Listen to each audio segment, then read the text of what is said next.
sais pas vous, mais les emojis dans ma communication sont vraiment importants, en particulier dans les mails et tout ce qui est pro. Je pars du principe qu'ils aident tout de suite à voir le ton utilisé par écrit. Il permet de rendre des mots qui sembleraient durs aussi doux qu'une pâte à tartiner. On explique les choses dans le milieu professionnel qui parfois semble particulièrement strict, des procédures, etc.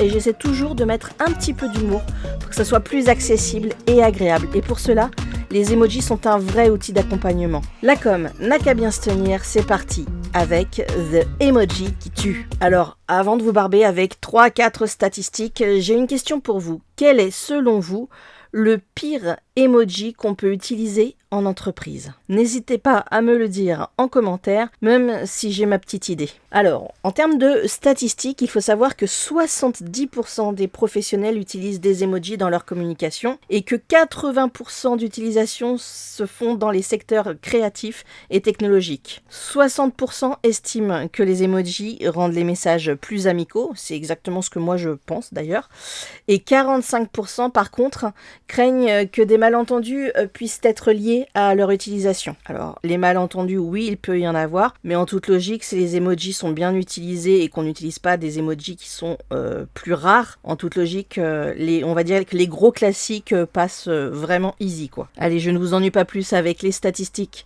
Maintenant, je vais vous parler de l'histoire des emojis. Comment est-ce qu'ils sont arrivés à nous? Alors, ça a commencé au Japon dans les années 90. Un designer du nom de Shigetaka Kurita a créé le premier ensemble d'emojis pour la messagerie NTT Docomo. L'idée était de faciliter la communication en ajoutant des symboles visuels pour exprimer des émotions, des objets et éventuellement également des concepts. Au fil des années, les emojis ont gagné en popularité, surtout avec l'arrivée des smartphones. En 2010, ils ont été standardisés par l'Unicode Consortium, permettant leur utilisation sur différentes plateformes et depuis, les emojis ont pu évoluer avec des mises à jour fréquentes pour inclure de nouveaux symboles reflétant la diversité et les changements culturels. En exemple, les emojis au départ étaient jaunes, un peu comme les Simpsons, et puis depuis, on a essayé de voir un petit peu toutes les couleurs de peau pour que chacun puisse s'approprier selon son ethnie. Aujourd'hui, les emojis sont devenus un langage à part entière, utilisé dans les communications quotidiennes pour ajouter une dimension émotionnelle et ludique au message. Ils sont même devenus un sujet d'étude en linguistique et en sociologie. Alors, quand on parle d'emoji, beaucoup pensent à celui de la crotte. Il est souvent utilisé pour exprimer l'humour ou l'embarras et il n'a d'ailleurs failli ne jamais exister. À ses débuts, l'idée d'inclure un symbole représentant un excrément était controversée. Cependant, Shigetaka Kurita,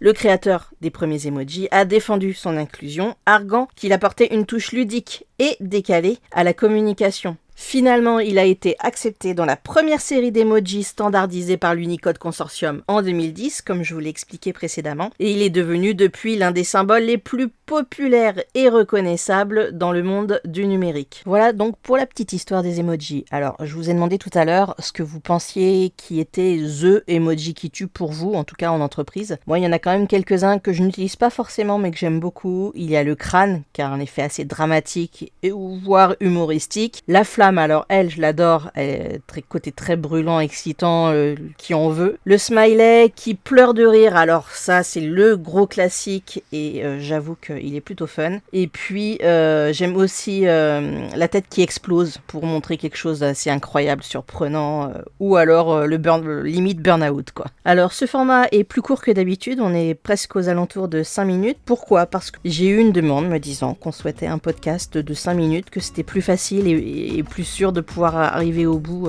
lorsqu'on l'écoute. Alors, sans vous mentir, ce que j'avais prévu au tout début lorsque j'ai créé ce podcast, c'était de partir sur 5 minutes. Et puis, je me suis rendu compte que 10 à 15 minutes, selon le sujet, c'était quand même beaucoup plus pertinent. Cependant, j'ai besoin de votre avis. Alors, à vos claviers, n'hésitez pas à commenter pour me dire ce que vous préférez. Podcast de 5 minutes, podcast de 10 à 15 minutes. N'hésitez pas, lâchez-vous. Et puis, toujours dans le respect, bien sûr. Voilà, c'était la com n'a qu'à bien se tenir. Prenez soin de vous, on se retrouve la semaine prochaine. Ciao.